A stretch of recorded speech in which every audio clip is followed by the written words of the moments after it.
You are listening to I Am Refocused Radio with your host, Shemaiah Reed. This show is designed to inspire you to live your purpose and regain your focus. And now, here's your host, Shemaiah Reed.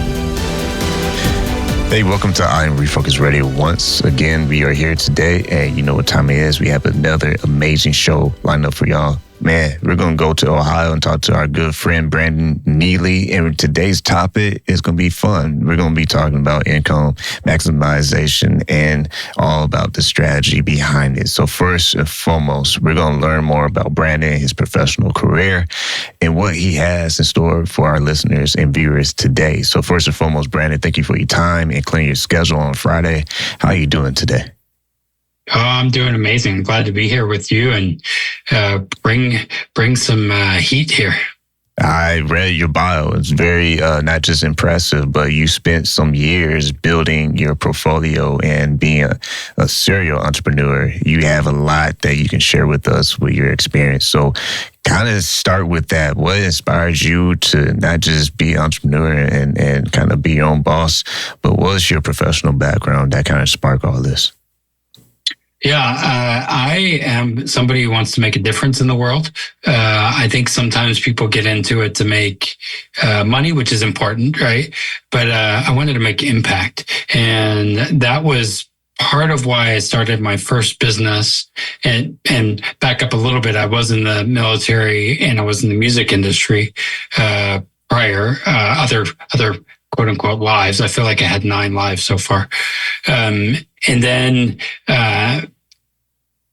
was in the coffee shop. And the reason I did the coffee shop is because coffee is the second most widely traded commodity in the world. Americans are the number 1 consumer, yet the poorest countries are often coffee growing countries. So, you know, whenever you hear somebody say somebody needs to do something about that, it's probably you, right? And so we naively went into starting a brick and mortar coffee shop, which I honestly wouldn't recommend starting a brick and mortar unless you have a very rich relative to help you. But I did that, and we were able to scale that and sell the business, not without a few arrows in our back or war wounds. And so now I'm just like teaching people what I wish I would have done differently going into the financial world, right? So that's kind of the short and sweet of that. There's so much to it, though. And let's unpack that a little bit, because before we dive into income maximization, when you first got going with coffee and all those ventures, what was the learning curve like for you? I mean, did you have any mentors or anybody in your family that was also in business that kind of showed you some ropes? Or was this like, hey, we're out in the field and let's just kind of learn as we go? A little bit of that. We also interned at a coffee shop to learn about that. We would ask at our church, hey, who's a business owner? Let's ask them and quote unquote pick their brains, which I hate that term because I'm like, that sounds gross. But we were doing that, ended up meeting some really high profile people who we didn't know were high profile at the time, and got some wisdom from them as we were launching into that business, right? And so now, like, you know, one of them was Perry Marshall. He wrote a book, 80-20 Sales and Marketing. Didn't know he was famous. When we met him, we just said, dude, he goes to our church. Let's buy him a beer and ask him questions. So we did. And we learned a lot of things of what not to do and being teachable, right? Along the way, and coachable. At doing an internship, you'd be surprised how many business owners would love free labor, right?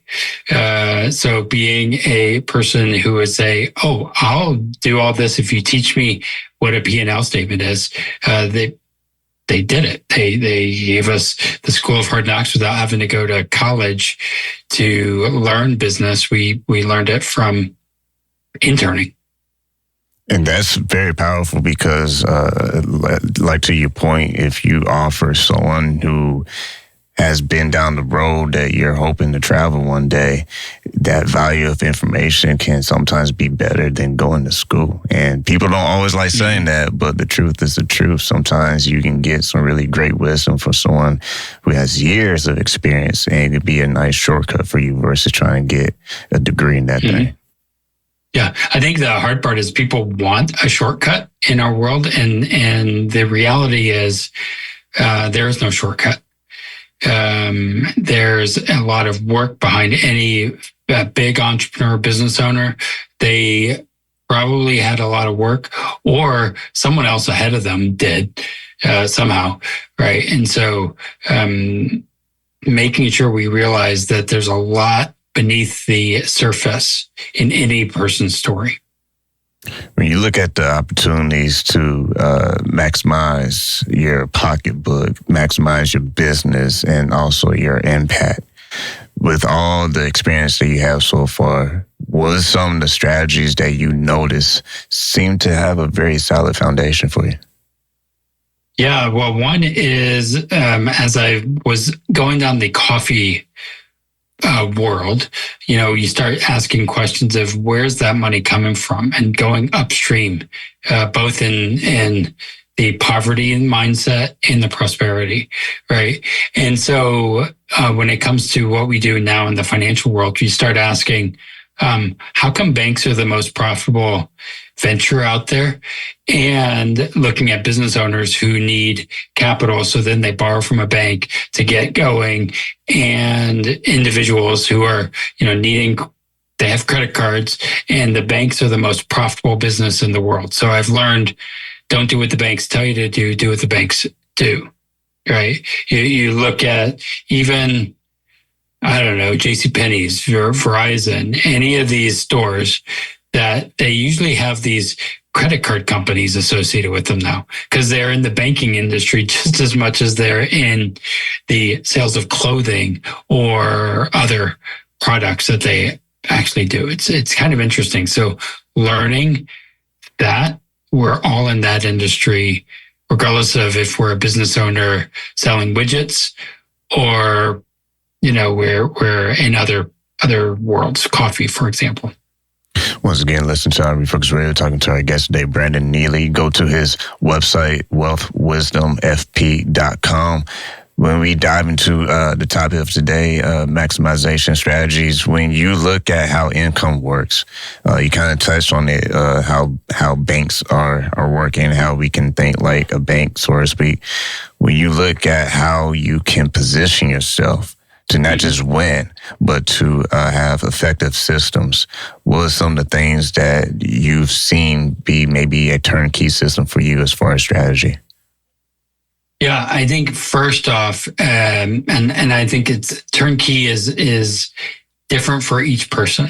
So I wrote a book. It's called 5 Smooth Stones, and really in our system, the world is in what we call chaos. It's confusion, haphazard, anxious, overwhelming, and stressful.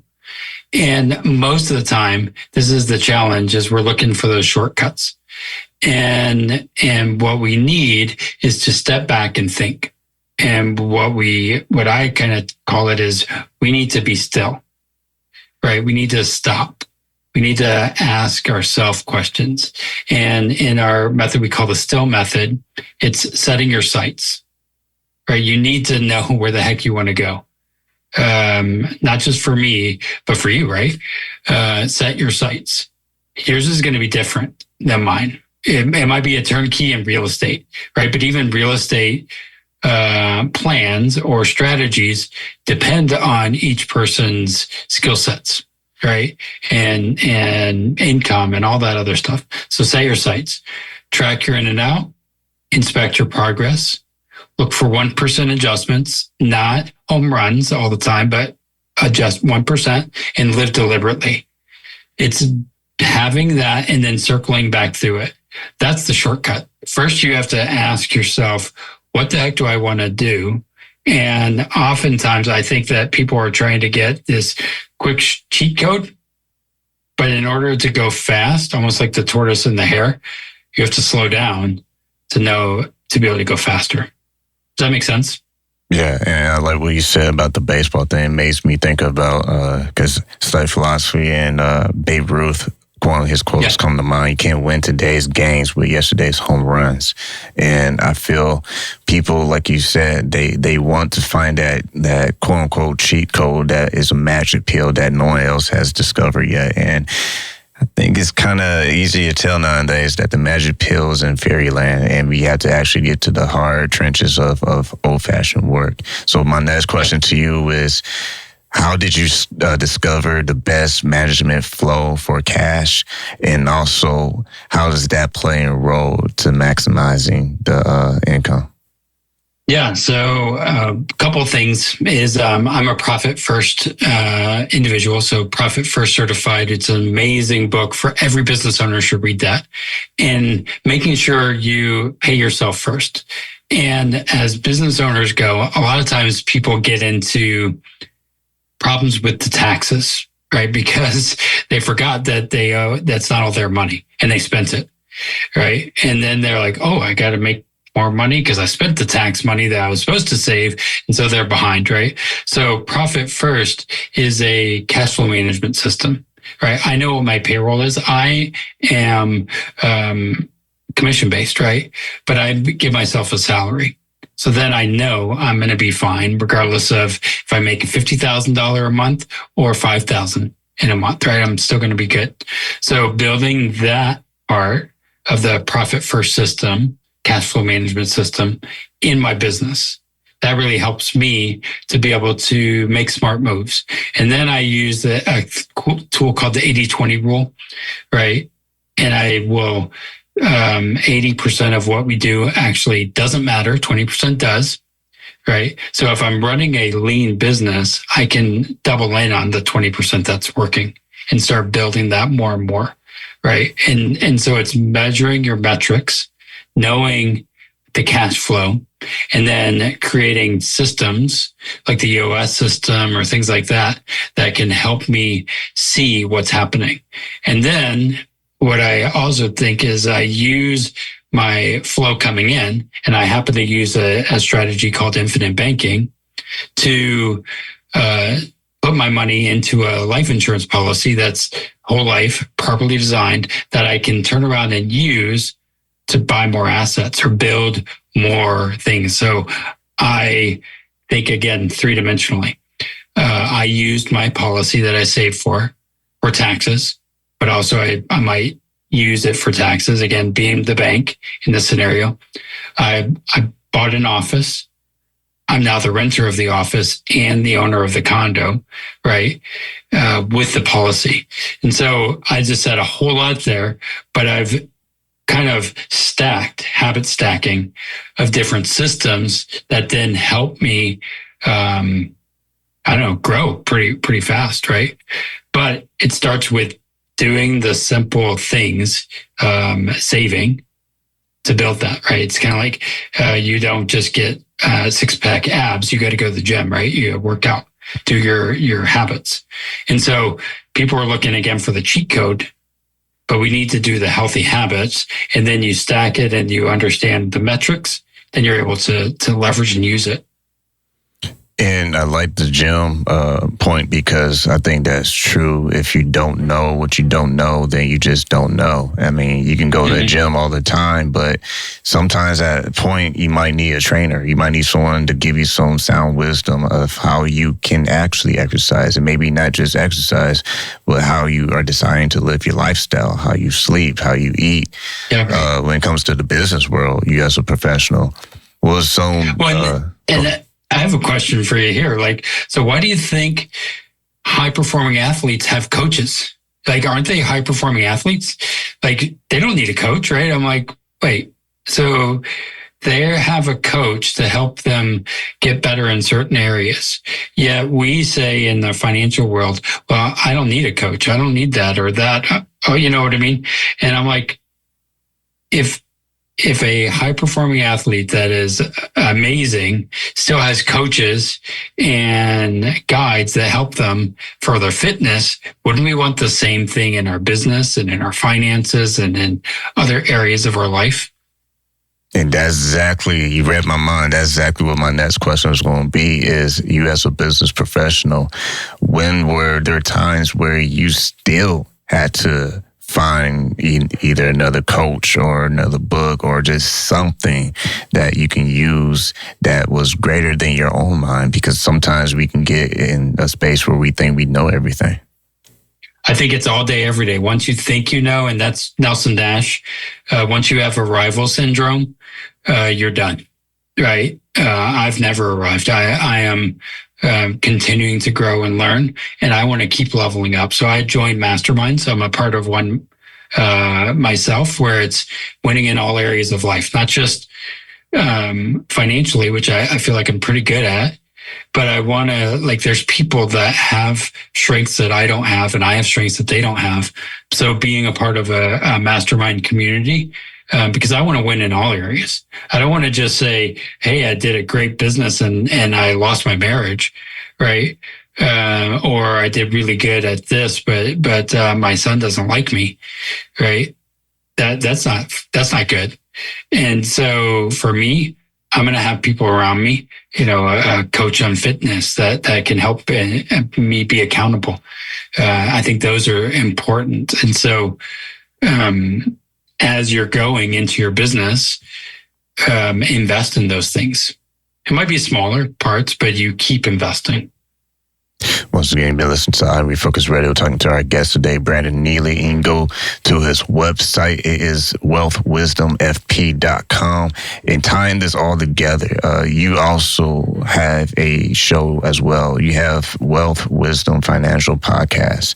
And when it comes to communication, this tool of podcasting and just dialogue is very helpful. And we know that a lot of people have joined the space. But for you and your show, what kind of separates you from the mass? Yeah, I think that most of the people are just copying what other people say, right? And that's what's happening in the financial world. We're just, dollar cost averaging, do this, do that. And I'm like, how's that actually working out for most people? Like, seriously, we need to actually challenge this quote unquote conventional wisdom and say, is there's something else that I'm missing? And so for us, we're about bringing wisdom, timeless wisdom, and saying, could what we think we know, could it not be so, right? Could there be things that we need to question ourselves about?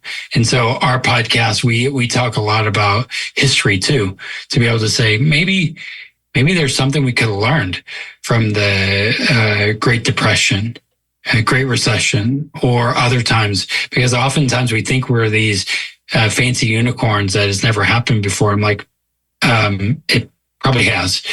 And so learning from that and then being able to say, hey, we're just trying to show you what we've learned. And I love what I do with Infinite Banking and Profit First. But building a good foundation, that's our podcast, is foundational thinking. Like, learn how to think, use that. That's probably what your podcast is on, is building people who are thinking. And do that, listen to ours or somebody's, but also don't just say, oh yeah, Brandon knows everything. Question what I say too, right? And see if that makes sense for you. Those are listening right now and watching us online, when you speak directly to the business owner who be listening to this or viewing this, despite where they might be in their business life, whether they just started or they've been there since 40 years plus, what has been Brandon's North Star as far as what has helped you, guide you throughout your professional career personally, and also how have you been able to sustain your foundation? Yeah, I ask that a lot, right? And one of the things I say to every business owner, or even if you've been around this, is know that you know that you're called to it. Because as you know, probably running a podcast, sometimes you're like, what the heck? This is crazy. And you know that you're called to it. And if you know that when crap hits the fan, you're able to go back into the ring, right? Because you know that you're called, right? Now, it doesn't mean you don't maybe pivot or change, you might say, I'm going to do this for 5 years and give everything 110%, right? 150, right? So know that you know. That's number one. Have a team around you that care about you, not just what you produce. So coaches, guides, people that can give and feed into you. That's why I'm part of a mastermind, right? So have that team around you that care about you, and then know your numbers, both financially, metrics. I know how many podcasts we have, YouTubes, those kind of things, but knowing your metrics, and that includes profit, to be able to know if we're doing it right. Now, again, it's a game, but if you keep those three things of know that you're called to it, have a team, and know your numbers, you will win. One thing I'll share with this, just because you mentioned podcast world, and also I put my 2 cents in, but just for our viewers and listeners, just being able to check the mile markers, where we started and where we are today, is like we hear all the time. It's probably been a heavy theme for 2024 is self-awareness. Know where you are in order for you to know where you're going. Like you said earlier in the show, kind of know the end game. Have your sights on display so that way you kind of are striving where you need to be. So my comment is, when you're pushing to that next level, there's some patterns and signs that show you that you're getting closer. Because usually when storms come, it's testing your foundation. It's testing your core. It's testing how bad do you want it, but also are you ready and prepared to go to the next level? Because just because you go there doesn't mean it's going to get easier. It just means the accountability is going to be much heavier, and the weight of success is going to crush you if you don't have a proper foundation laid. Yeah, I was thinking about this just the other day, right? So our church is doing they want to grow 10 times what they're doing, that 10X kind of rule. There's the book called 10X is easier than 2X or something like that. I'm listening to the book right now, and I always mess up the title. But just thinking about as I want to grow in my impact, right, and all of those areas, I want to 10X what the heck we're doing. Not just personally and financially, but the more people I have on staff, that's more impact that I have to impact families that work for me, not just the people that I'm impacting that are buyers, right? But those areas. And so it's my duty to grow me to be able to make a bigger impact in the world. Now, this is really being honest, right? So I've been struggling with this. I'm like, man, I don't know. I was not a good kid growing up as far as communication goes. And so just settling with this a little bit, I'm like, oh, I'm confident that I could get on stage. My wife is a better speaker than I am. And so I'm always like, hey, you should do that. But I've come to the realization, even just recently, saying, if I want to be in 10 years, not just where people are reaching out to me, I need to be confident in what I'm saying, but also being empathetic, right, in those parts, and humble and confident. And so that's something that I want to grow in, is being confident and saying, no, actually, I do know what the heck I'm talking about.